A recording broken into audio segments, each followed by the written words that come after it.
All right. All right. Well, I know you're coming into a next episode of Owning the Goal, and I'm your host, Brian McFarland, because I know you just got finished listening to the last one. So thank you for that. And we appreciate your listenership. So, welcome to Owning the Goal. This is a podcast that helps you take charge of your sales and success, your life success. We've created and hosted this where I'll share my insights and inspiration from my 40 plus years selling career as an individual seller and sales leader. But today we're going to get insights and sales tips and goal orientation from a gentleman who's becoming a friend of mine, Ryan Wickline, who runs an amazing podcast that I got to be able to have the pleasure of being on and launched just this week. So Ryan's climbing up there in the episodes. He's taught me so much and about everything. And I will say, as I said to you last week, my core is getting stronger every week thanks to you. So Ryan, welcome to the episode. How you doing today? I'm doing great, Brian. Thanks for having me. Oh, of course, of course.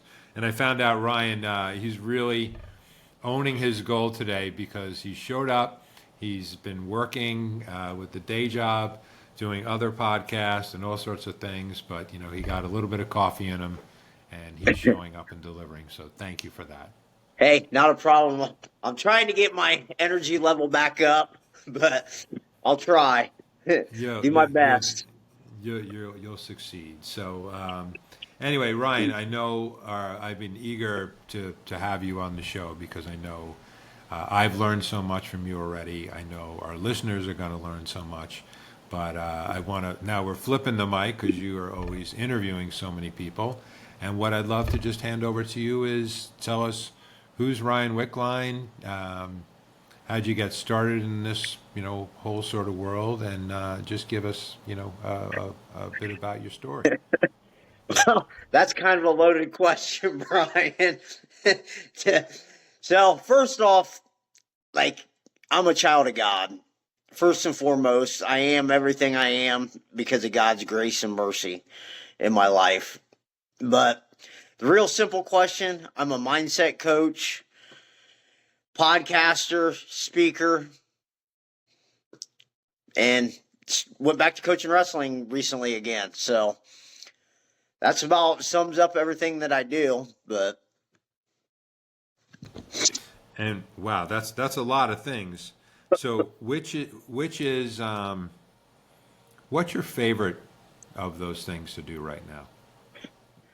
I love it all. Like sometimes I wonder what I'm doing because I'm so busy, but I mean, I really, really love doing it all. I mean, I can't put one above the other because each one has its own blessings in it, and each one makes me a better person. Okay. Okay. Do you mind if I ask how old you are? And I'll I tell you why. am 43. Wow. Had to do a double take real quick. I'm like, Wow. my birthday is You- here in a couple months, and I'll be 44. Wow. When is your birthday? August 28th. August 28th. So you are Virgo? Yes, sir. We're fellow Virgos. That's one of the reasons we get along so well. Well, if That someone explains were a to lot. that it does explain a lot. If someone were to ask me, or you were to ask me, how old do you think I am? Honestly, I probably wouldn't have said much more than early 30s because you come across with such energy and enthusiasm for life. It's really incredible. So bless Said you. it was a long process and journey to get to this enthusiasm and just like that thirst for life. I mean, that's why when you ask me which one do I like the most, like I enjoy it all because, like I said, I love helping people. I said everything I do is to give back to help people to become the very best version of themselves. No, that's great. So walk me back at the young age of 44. Um, Take me back to in your life when you realized that helping people was one of the primary goals and things that you really wanted to do. I said, I don't think that happened until, like, I mean, I always helped people and gave back a little bit, but I would say probably early 30s. When I started coaching wrestling, I started giving back to kids. I mean, God led me to that. Like, if I told people how I got started coaching wrestling, they'd be like, "Oh my God," because it happened out of heartbreak. My girlfriend at the time lost our child, and then me and her ended up breaking up because I was turned to drinking and doing other bad things, and she kind of kicked me to the curb, and I ended up getting a DUI. So, and I was officiating wrestling at the time, so I kind of lost my driver's license. So I couldn't drive to go officiate, and so I asked my brother, who was coaching at the time, like, "You guys need another coach?" Because I needed something to do with my time, and I loved helping. I knew I was pretty good at wrestling and had a lot to offer. And he's like, "Sure, come on out." And next thing you know, I mean, I was pretty good at it. So Well, you seem to be good at everything you apply yourself to. And in listening to several of your podcasts, both you being interviewed and interviewing people, so I wrote down, sort of your time lapse story, and I saw. So, if you would, I noted early in your life, one of your goals, right? The show is about owning the goal. Was your goal was to be a lawyer and to be involved in sports. So, what? How did that come about? And then, what steps did you start taking to achieve that goal? I would be lying if I were to say that being a lawyer and everything was nothing more than about the money. It Okay. was all about the money, and that's why it never really precipitated because, as we all know, that your purpose has to be stronger than your breaking points. You're always going to be tested along that road to getting what you want and to achieving your goals. And if your purpose isn't stronger than that breaking points that keep coming at you, you're usually going to fold. So that's why that one didn't really work out. But like the way I went about getting it was I was just always good at school. And then, and that's kind of how the sports thing worked out too, was I love sports. Me and grew up around sports my entire life and like being involved in it, like watching it. Just and you know, anything time you watch any athletic events, it just brings out the best in you. And what were the sports you participated in yourself? So I grew up doing pretty much them all: baseball, football, wrestling. Loved wrestling. It was just more pure. It was one of the purest things because it was you against you more than anything else. And I wasn't big enough to play football. I only weighed like in high school, weighed like 120, 130 pounds. So wasn't big enough to play football. Stopped playing baseball, which I wish I never would have because I was actually pretty good growing up. And when you set, as a multi-sport athlete, when you set goals to be the best that you could be, what how did you sort of how did you set that goal? And then, because you're such a physical fitness guy, how did you then employ a strategy or strategic things to be the best you could be? Man, it's like another good question. I mean, it was the room I was around, the other people I was around that pushed you to be the best. I mean, and then growing up with two older brothers who were good and athletic too. I mean, my whole goal usually was to be better than them. That was pretty much the goal, was to be better than them. And then like I was blessed to be on a great wrestling team. I mean, we had a really good team, and like my teammates, we all pushed each other to be the best. And our coach, he was a great motivator, one of the best motivators around. Like you'd run through a wall for this guy. And what was it that made him a great motivator? I don't know. He just could hit them buttons with you. Like you could tell he cared, but he could push them buttons inside of you to make you want to be better. Like I would tell people the amount of work we put in as a team, like we would leave exhausted, but we'd show up that next day ready to go again. I mean, we wanted it that bad. I mean, that's where my mental toughness, a lot of it comes from, is from him and the amount of work we used to put in. Like when I started looking back at things on like how I started developing confidence in myself and the mental toughness part, I mean, it was like, man, look at some of the stuff I've done that other people couldn't do and they wouldn't do because they'd break. It was some of the hardest stuff we ever did, and you did it at such a young age. I mean, you start developing them habits of, hey, if I want something, this is how hard I got to work. I got to put in the extra too. Okay. Are you still in touch with him? He died probably about 12, 13 years ago. Okay. Okay. Um, but sounds like an incredible mentor to have early in your Yeah. life. And I'm guessing foundationally that's probably what makes you so good at coaching your teams now. Yeah. So, like, I take a lot of what I learned from him. And then, like, my older brother, he was a great coach. Like, taking what he did and seeing how he connected with kids. Like, he was great at connecting with kids. And I think I kind of got that trait a little bit. Like, he's better probably at connecting and with them, and I'm better at probably getting out the best out of them because I'm a little bit more like more of the harder, you know, the tougher guy, when it comes to that, like the one that's going to push for that vision. Okay. Okay. And are you able to?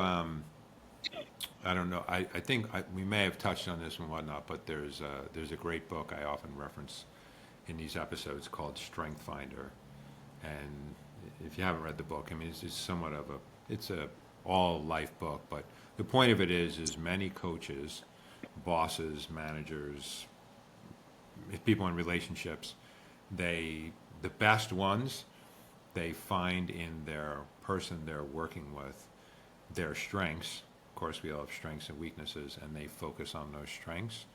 And the ones that are less have less of ability, they focus on developing the weaknesses. And the point of it is the net gain of developing weaknesses is so much less than developing the strengths. So when a wrestler comes into your program, how do you look at them from their strengths and weaknesses, and how do you work to develop those? Um, so I'm a little bit different.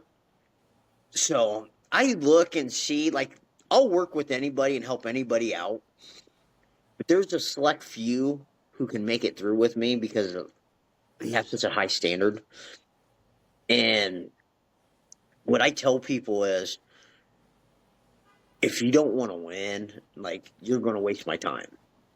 Like, it's going to be a waste of my time. And I'm not the guy who's just going to be there to hold your hand. If we're not pursuing something great, I'm the wrong guy for you.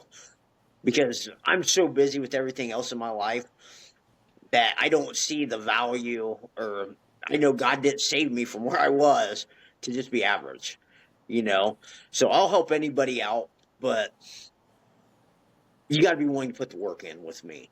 Like, that's a big thing. And a lot of kids nowadays, I mean, they don't want it. I mean, they're okay with being average. But the select few that do want it, I mean, what I do, I normally look for certain traits that they have. And that's how I go to judge my talent or how much talent they have. So, like one kid, he was so athletic. I mean, he was so gifted athletically. Like, he could move around. Like, the way he moved, like, you can't coach that. You could not coach that whatsoever. And it's like, I was salivating watching him move. Like, wow, you know? But with him, it was more developing his mindset and his toughness. So I mean, we'd have a lot of pushback back and forth at times when I first started working with him, because the kids around us were working so hard, and he was trying to work up to their level, and I get like, no, you got more to give. He's like, I'm working as hard as everybody else, but I'm like, yeah, but you don't want to be like everybody else. You want to be better. So developing that. Then another kids, like they have the work ethic part. I mean, they're just hard, gritty work ethic kids, and you just got to teach the technique. So it's just different things in different kids, like different intangibles you look for. But the main one you look for to develop is mental toughness. Like the mental toughness part, you have to develop that in them. Like if there's no mental toughness in any of the kids, they're done. You know, and like then confidence. I'm very big on building confidence up in people. I said, like when I do mindset training with people, that's the first place I start is confidence, because I know I have to get them to start believing they can accomplish the goal before we get to goal setting and they start like, oh, well, I don't know if I can do it or not. I have to get them to fully believe, immerse themselves into it to start believing that, hey, I can accomplish this. That you read my mind, fellow Virgo, because transitioning from wrestling to really a bit of what your business is. So our fellow coach told me how impressed he is with your mindset coaching. So I want to dig in there, and what I'd love to ask you is, so when you take on a new client who finds you, who you're incredibly inspirational, and you practice what you preach, there's no doubt. Just the fact that you got on this interview and you're exhausted, right? You did it. So Just talk to keep me when showing you up. you just keep showing up. So talk to me when you intake a new client. What's your process of diagnosing what that person needs so that you can best apply your wisdom, vision, skills, and professionalism to help them develop? So first thing I do is, like, I do a discovery call with everybody, and that kind of sets the tone for everything. I kind of see where they're at, and like maybe what some of their strengths and weaknesses are, and kind of what their goals are in life. And from there, I kind of go into, hey, this is what's going to be required of you. These are the expectations that you're going to get with me. Okay, I'm going to hold you accountable to achieving this stuff. So if you really truly want it, like you say you want it, I'm going to hold you accountable to go get it. But like I said, usually, like with the athletes I work with, almost every single one of them needs confidence developed in them. So some of them just need somebody to talk to too. I mean, they don't have somebody that they can really kind of trust and talk to. And I found that's a big key too, is just me being there to able to talk to them. Like some of them I'll sit on there for a lot longer and talk to because they kind of need it. They need that direction a little bit. And one thing I learned from stepping away from wrestling this past year was my presence kind of gives people a little bit more confidence too. Was because when I'm around, it's kind of, hey, you can do it, and I don't focus on outcomes. It's always the process. So it's like process, process, process. Focus on the process goals instead of the outcome. Oh, I love that. I love that. And that's the way you work with your individual clients as well. Yeah, pretty much. I mean, just kind of seeing what they need. So I talk to them a lot, but like I always start them out in confidence usually because I need them to start believing that they're good enough. And like I've said this stat so many times that the average person has between 12,000 and 60,000 thoughts a day, and 80% of those are negative. So it's like, I got to recognize what their thought patterns are and kind of reprogram them. Like reprogram the way their brain's thinking and like just the non-verbal thoughts that just pop in their head. Okay. Okay. Love this. So when because I'm hoping with my listener group, they're certainly inspire me, but they're going to be inspired to want to work with you. So we're nowhere near getting close to the end of this, but I know your podcast Through the Fire is one way that they can get a free version of hearing your mindset and whatnot. But how do your clients generally find you, or you find them, and what what what's kind of how's the business been going? I guess is the So question. like most of most of my clients right now are mostly referrals. So I started with one, and then next thing you know, they had success. They passed my name around. Then people start having success, and my name starts getting passed around. And that's how most of it has happened. I mean, most of what I'm doing right now is with athletes, and I'm trying to branch off to adults now, like either sales professionals, business entrepreneurs, all that. Anybody who needs help in their mind, who wants to go accomplish something, and just has them limiting beliefs popping in their head. It's like I want to help people fix it. So eventually, I just want to get away from like working with athletes and just focus on helping more adults and everything. And I mean, I'm sure I'll still always give back to kids and athletes in some way, but so that's pretty much what I'm doing now. I mean, they can get a hold of me like through my Facebook page, email, all Yeah, that. I mean, we're gonna put that on and obviously in the show notes and have you do that at the end. yeah, So I love the fact that you're and again this goes with the format of the show that I built to be really wide, right? So it's not just salespeople. It's like you just want to help adults, right? So you could be helping homemakers, engineers, uh, construction people, anybody, right? yeah.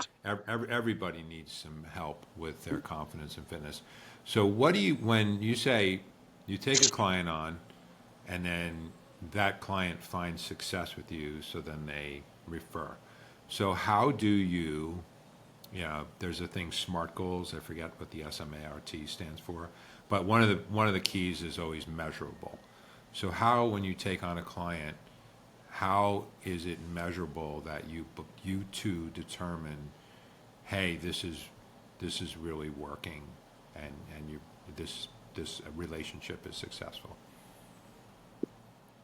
Like, well, working with athletes is kind of easy to kind of tell. Like I said, most of my clients are athletes right now, so it's kind of easy to tell: are they winning? Are they improving?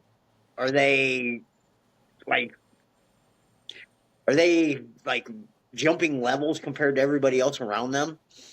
I mean, and that's where you see we'll set goals. We usually set goals each before each season and then after the season and just keep going from there. So we set short-term and long-term goals. So I'm big on that and then build out action plans and everything. So like I've had some clients though that we had to just call it off because they weren't putting the work in like with the exercises because I give homework assignments which would be like daily exercises they need to do, and some of them they don't do it, and you can kind of tell when they're competing. You can kind of see where they're at, and you'll go watch them and everything, and you're like what's going on here, so you can kind of tell. So I don't take it too personally when sometimes there just needs to be a break in the relationship. But like the ones that a lot of the ones I work with, I mean, you can start seeing like within like immediately you start seeing little results, but within 6 months you see like big results out of a lot of them. Like you'll see them jump levels where they're like a couple examples, like a couple of them went from being like good in our area to being like the best in the top in the nation. Like Really? that level, just how big of the mindset shift, Wow. Give me, and you don't have to obviously give names. We like to keep everybody in anonymity. But what success story are you most proud of taking someone from that to being like the best in the nation, if that's one of them? There's so many of them. I'm proud of all of them. Like I am so proud of every single one that I've helped. Like, like the best statistic I could say is last year I had 3 clients and all 3 placed at state, and like all 3 are going to end up with college scholarships. They all represent their state on the national team, so I mean that's right there. I mean, that gave me the confidence to move forward and kind of branch out and start the business. Wow. Wow. So you seen it was working, and it was like, wow, it turned out better than what I ever thought it was. And now your coaching, so I understand correctly, is coming on in additionally or in supplement to what they're getting from their, this is high school level, right? Yeah. So this is So I got a supplemental to couple what high they're getting. school and college athletes that I work with. Oh wow. Okay. Okay. So what you're doing with them is on top of what their regular coach Yes. is already asking them to do. Okay. Yes. Interesting. Now, hopefully interesting question. Do you ever find that a coach on a high school team or a college team who knows his athlete is working with you, that there's a conflict there? In the sense that the coach is like, what are you doing with this other guy? Don't I give you enough? I haven't had any pushback. I mean, I don't go and get involved in anything like that. I don't take credit for anything. I mean, the credit ultimately goes to the person I'm working with because they're the one putting in the work. All I'm doing is helping them unlock certain skills that they already have. Like they already have that stuff. You're just helping them unlock it and showing them that they already had it. So, like I haven't had nobody say anything to me about it or anything. I mean, everybody's been pretty, you know, like just been welcoming with kind of open arms because I don't go step on any toes. I don't push my way into things like that. I always look at it as, hey, I'm just providing guidance, extra guidance for the person. And if you have the person's best interests at heart, I mean, if somebody gets mad about it, I mean, so be it. I mean, I'm not out there, trying to take credit or anything. I mean, I'm getting paid to do something, so of course I'm going to try to put my best foot forward and make sure they're successful. And in turn, they're going to make their program more successful. Like I Exactly. know So, I had this one client, and I they were talking like her coaches might be mad about working with me, and I was like, you know what? So be it. I mean, if that's the way it is, I mean, I know I'm just trying to help you. I'm trying to guide you and build more confidence in you, which in turn is going to help your team in the long run and give you the body language skills and everything and show you, like, from my perspective as a coach, how to lead a team. Like when one thing I tell all the people I work with is like sometimes they start complaining about their coaches, like, hey, I don't want to hear that. Like one thing I'll tell you, I don't want to hear you complaining about your coach at all because I will never tell you to go against what your parents or coaches tell you because there's an obedience thing with me, you know? So I would never tell you to go against what they're telling you.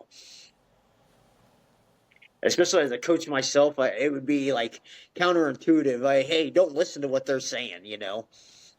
right, right. No, that's really smart. And yeah, as you were speaking, I was like, of course, the coach is benefiting from your extra training because you're making their team look better, right? Yeah. And this individual should be, the rising tide, kind of lifts all ships. So yeah, because I could see as a parent, if I had a wrestler and saw another kid accelerating beyond my child, I would I would seek you out, right? Because I'd be like, hey, how's Ryan taking this jump? And Ryan's parent or caretaker would be like, oh, I'm using this great coach, and I'd be like, give me his number because that's what I want And to do. that's how it's happened a lot of times. Is like, hey, like parents get talking like how was he able to overcome this? And they're like, here, call this guy. Like a lot of it was like the confidence thing, like overcoming them limiting beliefs or the fear of failure part. Of Yeah, not thinking you're good enough. I mean, and that's a lot of it is just developing confidence in a lot of the kids and the athletes. yeah. So I'm really curious. So because as a fellow athlete, right? I can do push-ups till I'm blue in the face and squats and running and all the exercises you can teach, right? And you can just teach them to do better form and this and that. This is the hardest part. So talk to me about the real strategies and techniques that you use to get inside their brain and help them be the best that they can be. So one thing I kind of got good at was because I understand how to build confidence. I understand where that kind of comes from. I understand mental toughness. So when I'm coaching hands on, like everything I'm doing is geared towards breaking them. And people are like, why are you trying to break them? I'm like, because I'm trying to make them tougher. Like, if they're working as hard as they can, in turn, they're going to be mentally tougher because they're doing hard things. Well, if you're doing hard things, guess what else comes from that? Confidence. Because if you're able to do something nobody else is able to do, or something that other people tells you is impossible, that's where confidence comes from. So like I got good too at like some of these track exercises I used to have these kids do, like time laps or time sprints, everything. Like kids were scared to go to the track with me to work out because they knew like how bad these workouts were. Like, and they'll tell you those were some of the toughest things they had to do. And it's like I gave them kind of, and how I kind of structured it was organized failure. So there was no way that they could get these times. So they were going to fail. But I wanted to see them keep showing up and putting their best foot forward in failure. And that would kind of show me a lot about who was who and who was ready to take that leap. Because some of the kids, I mean, you got to understand, some kids aren't ready for that yet. So, like, one of the kids I worked with last year, like, he was a prime example of he got better, but he wasn't ready to make that jump yet. He wasn't all fully committed. Well, now, fast forward a year later, and he's ready. He's ready now to do all the extra work that's required and everything else. So each kid's a little bit different. I mean, but you kind of build them all up the same way. You just got to kind of let them fail a little bit and let them Okay. kind of make that decision a little bit and be like, and then when they finally decide, hey, I'm ready, they'll reach out to you and be like, hey, let's go now. Okay. But All right. you during that process, they're seeing a lot of success though compared to where they were, because a lot of it is mental. Like it is so mental. It's not even funny how much you can get that brain to start believing if just by putting in more work than the guy beside you. Okay. So I'm gonna, in a very respectful, of course, polite way, I want to challenge something you said, where you said it's organized failure. Okay. So this is not about me. This is about you. But here's what I want to challenge you on. So I'm in sales, and often, right, we're measured by how we do against a quota. Okay, sometimes our quotas are set that I've been doing this for 30 something years. I know it's unattainable. Okay, so we call it, and you talk about the track, we call it, you're asking me to run a 4-minute mile. Okay, there's only, I don't know, there's not a lot of people who've run a 4-minute Yeah. mile, right? I know I could never run a 4-minute mile if I trained every day, 7 days a week, 24/7, did everything. It's not going to happen. So I want to ask you if, because I love, you're letting me crawl into your brain. So if you're coaching me and you bring me out on the track and you say, hey, Brian, I need you to run a 4-minute mile. Because you just said organized failure. Like, you're going to give them a goal that you know they can achieve, right? So help me understand that, because a part of when I see that set for me is it's almost, so you're helping me here, right, understand this? It's almost counterintuitive, because I go, well, why am I going to train for a 4-minute mile when I'll never run it? So therefore, I might just decide to not train with you. So help me, if you're, are you setting up 4-minute miles metaphorically or symbolically with some of your athletes that you know they can't obtain?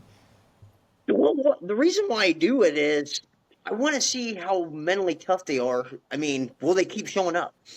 So if you fail, say, because like some of the track workouts, well, you got to run 8 laps under a certain amount of time. Well, you're not going to get that. Trust me, you're not going to get it. Well, then I do the 6, and you're still not going to be able to get that one. And you still got to run it, and run it as hard as you can. So even when you don't get it and you're still finishing it, I'm still there cheering you on. Well, then guess what? You got to do the 4. Step up and do the 4. You might get a little closer to this one, but you're probably not going to get it. And then by the time we get to that sprint one, I'm going to make sure you can get it. So it's just failure, failure, failure, failure, success. Wow. Okay. I mean, so it just builds that, and that's kind of what going to achieve any goal is. It's failure, failure, failure, failure, failure. Oh, you have a success. All right. All right. You hooked me. I've to be honest, I'm 57 years on this planet. I never thought it to do it that way. I never really thought to do it that way. So that's brilliant. And And it's just kind of to see like what I'm kind of working with and what kind of mental toughness they have. Because we all know that if you can't fail and do it again, like you're not going to succeed. Like you're not going to succeed at all, period. Because if you put so much into the outcome instead of the process, like you're like that was my major problem at one point was I put so much focus on the outcome that when the outcome didn't work out, the process kind of suffered. So I became more process oriented. So I'm trying to get the kids to more focus on the process of putting in the work, and you will have success. that totally makes sense. Brilliant. Thank you so much for that, because I'm going to install that to, every one of the listeners of Owning the Goal, especially Brian McFarland, just learn from that, because it's that my takeaway there is set up the 4-minute mile, right? You're not going to do it, but if you trust the process that Ryan lays out for you, you're going to get as close as can possibly be, and you're certainly going to get closer than you ever thought you could. Yeah, I mean, and just like you said, trust the process. It's just trust the process. Trust the process. Just keep focusing on the process. Yeah, that's amazing. And you impressed me so much, Ryan, in that so many nuggets, are coming out of here. And when I've listened to your podcast and your story, one of the things that's impressed me the most is that your ability through a lot of challenges in life, that you constantly reinvented yourself and you constantly reset goals, and then more obstacles were thrown at you, more than the average person. So I need to compliment you there, and in a huge way. But then I also would love you to share, with so much that's been thrown out to at you, and against you, how is it that you just a weaker person would just fold up shop and close their door and say, I'm not going to do it. So how do you just keep getting yourself up off the canvas I don't know about that one. I mean, just I know there's an innate desire in me to be the very best I can be. Like God made me that way. Like that is one thing God gave me, that innate desire to be the very best version of myself. The one that like will not settle for mediocrity in life. Like so I know there was a lot of times I did feel like quitting, but God won't allow me to quit. Like I could sit here and brag myself up all I want, but like everything I got came from God. Like I know there at a couple times at a couple ventures at points in my life, He carried me through everything and led me through. So, and then I finally got this unique perspective on everything. So once I learned the mindset stuff, He kind of started showing me another unique perspective on everything. So this perspective to share with everybody is, so every challenge you face, good or bad, every blessing you get, everything has been ordained by God. Everything. So I know that every challenge that I faced, He has led me there and led me to it so I could eventually go help somebody else. wow. I mean, and when I realize that, I'm like, okay, just lead me wherever you want me to go. So I understand Wow. there's going to be a lot of heartbreak and suffering in it, but I've already been given the victory for what He's calling me to do. And at certain times, he'll change things up on me, and that's where the obedience comes into play, which I was horrible at with a lot of times. Was, hey, lead me here, and I'm thinking I'm running over here, but He's lead me there to lead me somewhere else, you know. So it's just being open to God's call in my life, kind of, and realizing that He's using me to help other people. So how can I complain for what I'm going through if I get to go help somebody and use my story to kind of motivate somebody and show people that, hey, if you don't quit and you just keep pushing forward and keep getting better, trying to improve, you're going to win eventually. How can you not? You know?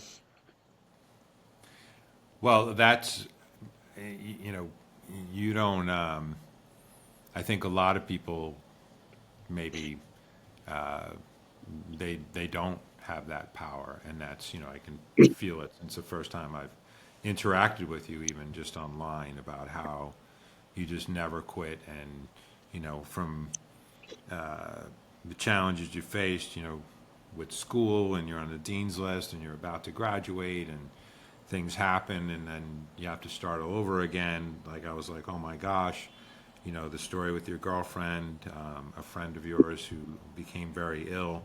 And you know, you mentioned in one of the episodes how you had bottled your emotions up inside, right? And that was one of the things that you needed to work on. But you've done such an amazing job, and I really have to compliment you of overcoming so much adversity. Well, I You know, appreciate it. It was definitely was not easy by any means. I mean, even when I talk with people about some stuff, I'm like, everything I do is pretty simple, but it's hard. Like me learning how to change my mindset from being a perfectionist to more of a growth mindset. I mean, that was probably one of the hardest things I had to do, but it was either learn or keep failing. You know, I mean, so you had a couple different choices. I mean, then with my emotions, it was be stuck where you're at or find a way to get better. Like, and always just in anything, just keep trying to get better and grow. There's going to be failure, but just keep looking to grow and face all the challenges thrown at you. Yeah. Well, you're doing an amazing job, and the process. So, walk me through the process. I love the question you asked me. Give me a day in the life of Ryan. That's like Right kind of now, a normal day. normal days, get up, go to work, get up and pray first, go to work, come home, drink some pre-workout, do all my social media posts, usually go to the gym, or I have mindset clients lined up, maybe record a podcast, go to a wrestling practice, and eat something, go to bed. I mean, there's nothing glamorous about what I'm doing. It's a lot of work. And I know our one mutual friend, Rory, asked me the one day, he goes, man, how do you stay so upbeat and positive? I'm like, this is what I asked for. This is what I asked for. I mean, who am I to say, hey, God, I asked for this, but give it to me how I envisioned it, not how it actually is. So it's like, hey, just stay upbeat and stay positive and just keep pushing forward. Eventually, all your dreams are going to come true, and you're going to have good days, you're going to have bad days, and just keep going along with the ride. I love that. And when you mention dreams, slash goals, we look at them just different operative of the same word. What are sort of some of your short term now goals, dreams versus the mid to long term ones of the way you're setting up your life? So short term is just help all the kids that I've been working with right now. Like a lot of the clients I'm working with, they'll be done and graduate here, high school in a couple years, college in a couple years. So I want to help them achieve their goals. That's first and foremost. Keep developing the podcast a little bit, but my long-term goal is to have a wife and family eventually, and that's coming one of these days. And then become a paid speaker. I want to go speak on stages and get paid to do it and travel. So that's the And how, main goal. that's so how let's break each of those down if we can. And one was going to be fun, which is the relationship one. So let's start with the paid speaker. How are you going about pursuing that opportunity? So I've done one virtual summit. I've got a couple more lined up, and that's what everything with the podcast is geared towards, is me developing myself as a speaker to get more comfortable speaking to people, because I really had no formal training. It was one of those things that God put in my heart. Go do this. Okay. Like at first I was very scared to do it, but I took the leap and was ready, like, okay, let's do this. So that's what I'm doing right now. So I got a couple summits coming up here. Got one next month and another one the following month, I think is when it is. So with opportunities for more coming up. So just pretty much using the podcast as a way to develop my speaking, and I know in the right time everything will come together if I just keep putting the work and making the adjustments. I love that. So which came first, chicken or egg here? Did you had the goal of the speaking and then you backed into the podcast as a way to help you, or you started doing the podcast and then you said, well, I'm good at this, so I'm going to be a speaker? No, it was definitely the goal of being a speaker. Like the podcast just came out of nowhere. Like for me to explain how I start doing a podcast, everybody be like, "Are you crazy?"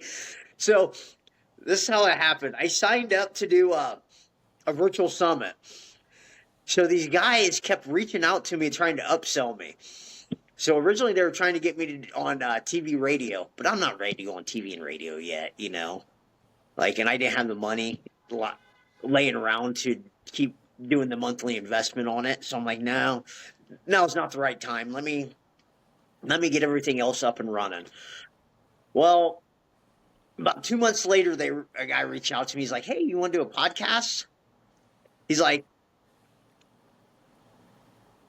gave me a price on it, the cost, and he's like, "Pay this much a month. We help you promote it. You can join our business network too, and we help promote each other on social media and stuff. So we all work together." Like the price was was real cheap. So I'm like, I think I can do that, and I'm we'll try it. Well, around the same time, I was listening to doing a lot of webinars, and one of the people I listen to is Dr. Eric Thomas, E.T. the hip hop preacher. So they were talking about ninth mile mentality, and what that is looking at all of your resources you have available at you. Instead of focusing on what you don't have, you focus on what you do have and start maximizing every resource you have. And when you start maximizing every resource, you get that ninth mile mentality. You start running your race, and about the ninth mile, people start dropping off and more things are given to you. When you start maximizing everything, you start giving more to you. So that was one of the things I had was, hey, I got this network of people.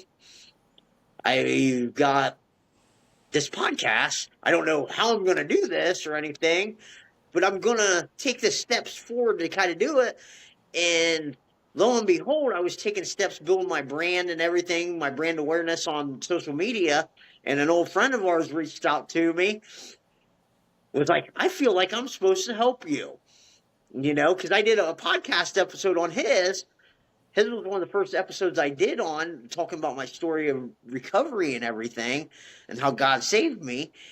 And he reached out to me and he's like, what are your goals? And I kind of told him, he goes, have you ever thought about doing a podcast? And I was like, funny you should say that. I'm supposed to record one today as soon as we get off here. Really? Yes. So it was crazy. It was all ordained and everything. I tell everybody, it's like God orchestrated everything and the right time when I made the commitments that I would do all this stuff. He brought the people in place and was like, here, they're going to help you. Now, here, just take off running again. Oh, I love that. Ninth mile mentality. I mean, that's why. So I started incorporating that with a lot of the people I work with now. It's like, hey, let's start maximizing all of our resources instead of focusing on what we don't have and what we need. Let's focus on what we do have and using it to the best of our advantage. I love that. I never heard ninth mile mentality. Why the ninth? It might be. I hope it's not a dumb question. So say you're running a race, run a marathon, right? So about the time you get to the 8th or 9th mile, people start dropping off, and then you'll be with a new group of people. Then you probably get to the 12th, 15th mile, you'll be with another group of people. So I don't know. They just call it the ninth mile mentality. Hey, get the ninth mile mentality. Quit stopping at mile 4 or 5, thinking you're done. You're not even a third of the way done yet. Right. That makes so much sense. Yeah. So I loved it. Like it had me thinking there when I listened to it. I was like, oh my God, I need to start looking at all the resources I do have and start using them. And when I start doing that and start like, okay, I'm ready to start taking advantage of it. Like people were brought into place to help me with it, Like I never thought that like I'd be working with Rory to help me with building a podcast up, And like I said, everything's geared towards becoming a speaker. Like all of that, probably still always do the podcast a little bit, but I might restructure things later on. But that's not the main goal. That's just there to help me and like help promote other people. Right. I love that. That so cool how, everyone's story of how they get into podcasting. So that in mind, you told me just as in our preamble that you just came out with your 19th episode. Congratulations. That's fantastic. I'm so grateful that I was one of those 19. Talk to me about what you've learned and have some fun with it from your first episode till your 19th. I've learned so much. I mean, I didn't like the way my voice sounded. I know when I first started, I was so nervous, so I know I've gotten a little bit better at that, but I keep changing things up. So I keep getting nervous at times because I keep changing. Rory has me keep changing the way I'm doing something, so I'm playing with stuff to see what best fits me. So at certain times I get a little bit more nervous than others. But probably the biggest thing I've learned, and this is something nobody will ever tell you. So if you're thinking about starting a podcast, be ready for this part of it. It's a lot more work than you think it is, especially with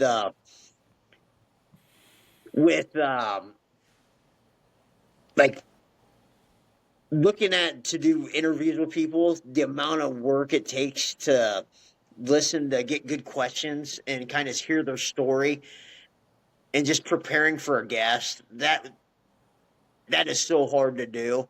That was way harder than what I thought it would be. I mean, like I tell people, I probably listen to a couple of different episodes and go look through everything. So I might even listen to the same episode like 3 or 4 times at times, just because I want to get a clearer picture and kind of see where I might be able to lead or where they want to lead the conversation to going. Yeah, for sure. Well, you're doing a heck of a job, I have to say, and I did mirroring you. This podcast, I think, will be probably like my 12th episode of this series. I did like 14 or so of another one. That's where you initially found me. But that, I would say back, that's the number one thing. I really consumed both you being interviewed and then you interviewing, and I have 2 pages of notes. And you learn. I find while it's hard because it's time consuming, right? Yeah.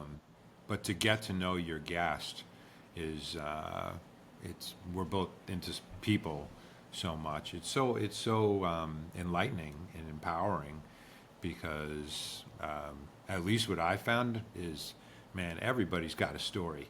Like everyone, Yeah. you know, it's anytime I've thought like, oh, woe is me, I like hear these stories and I'm like, okay, yours wasn't that bad, yeah, then I really, just like with you today, you've been so kind of really of responding, to what that story is, and you haven't had it easy, I would say, which makes it more incredible as to what you've Well, done. and that's kind of like why what I designed the podcast around was because I talk with a lot of people and I all I hear is excuses of why they can't do something. And I'm like, man, I'm sick of hearing why you can't. There should be no such thing as I can't do this. Like, so that was my whole goal was like, hey, I'm going to reach out to people who have kind of an inspiring story, like, so I don't have to keep telling my story. I want to use other people's stories to help motivate people and show that, hey, no matter what, if you don't quit and you just keep working towards that goal, you might be redirected at times and get something better than the one you even set at times. I mean, but you just don't quit through the process and don't sit there and complain about what was me and just run after something. Like chase it down. I mean, and it's who you become anyways through the process anyways that should matter. The amount of growth it takes compared to what the outcome is because like I forget who said this. I can't remember, but they're like most of the time when you're pursuing that goal, when you're about ready to hit it, you change it up anyways to something bigger because you're about ready to hit it. So you're always chasing something anyways. Yeah. And I always found it fascinating to this exact point, right? Our coach, Rory Paquette, who's so incredible, he gave me an initial stat that was so motivational to me. I'm sure he's told you the same stat because he keeps it on a napkin. There's 2.7 million podcasts. Only 380,000 of them are considered active, which means they're published one time a week. only 34,000 have established 100 episodes. So you and I got a bit of a ways to go. And so in essence, when you, that's like sort of such an example of what you said, right? When I got into this, I went 2.7 million podcasts. Like, I might as well just fold up shop now. Like, Yeah. am I gonna fold through? But then when you hear, well, only 380,000 of them are active, right? So okay, that's reality. And then only 34,000 made it to 100 episode. What does that talk? What does that tell us both? So many people just quit, Yeah. right? Like your whole thing should be instead of, hey, I got to make it to here, it should be, I need to do this each week. I need to do this each week. And then when you get, say, hey, my next milestone's 25 or 30. And when you get there, kind of reflect and be like, oh man, I look how far I made it. I'm like, here, I'm almost there. I'm like a third of the way through. And then you start back up again, and I mean, and just chunk it out. I mean, and that's kind of what I do with a lot of stuff. I just chunk it out.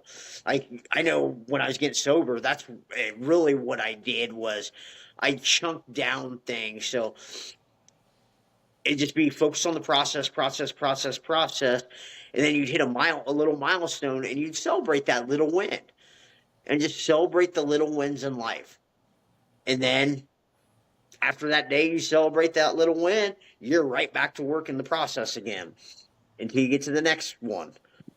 I mean, so that day is like a lot of self-reflection and just like feeling a little better about yourself. Yeah, I love the chunk it down. And by the way, I had never heard that term ever. And I'm not. And I heard it from an Australian woman who I've now had on the show twice.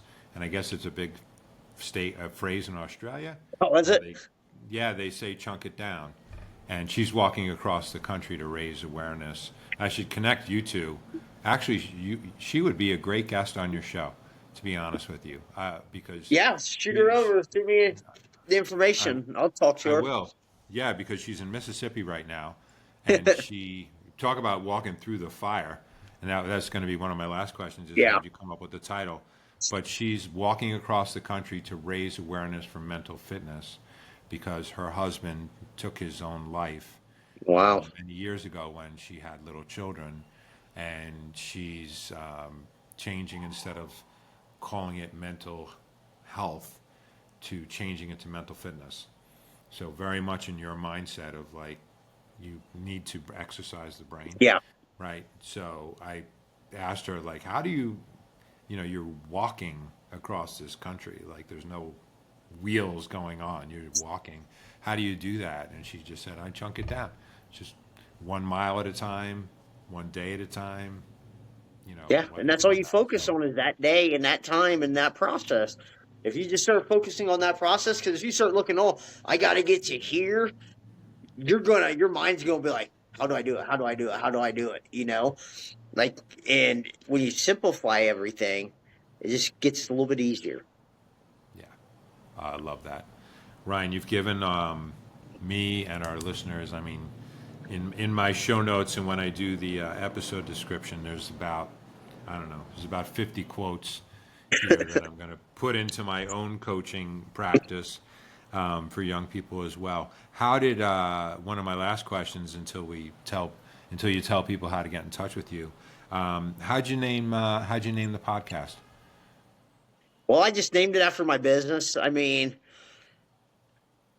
what more can I say? Like my life, I have been through the fire. That's how I was formed, was going through the fire. There was no running away from anything. If you want anything in life, you have to go right through it and run right through the fire and become who you're supposed to become. There's like no dodging anything, no dodging or skipping steps. It's just running right through to it. So, I love like it. I I said, love it. God led, I walked. He carried, I think, a lot of times. So that was a fitting name. And when I came up with it, and I asked some people, like, "What do you think?" They're like, "That sounds like you to the T." I agree. I 100% agree. And your posts and everything on Facebook are exceptional. So, so tell our listeners how they can get in touch with you, and which of course I'll also put in the show notes, because I'm sure a lot of people are going to listen to this and say, I want that man in my corner.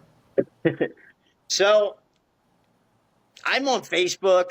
You can look me up directly, which is Ryan Wickline, or the business Through the Fire.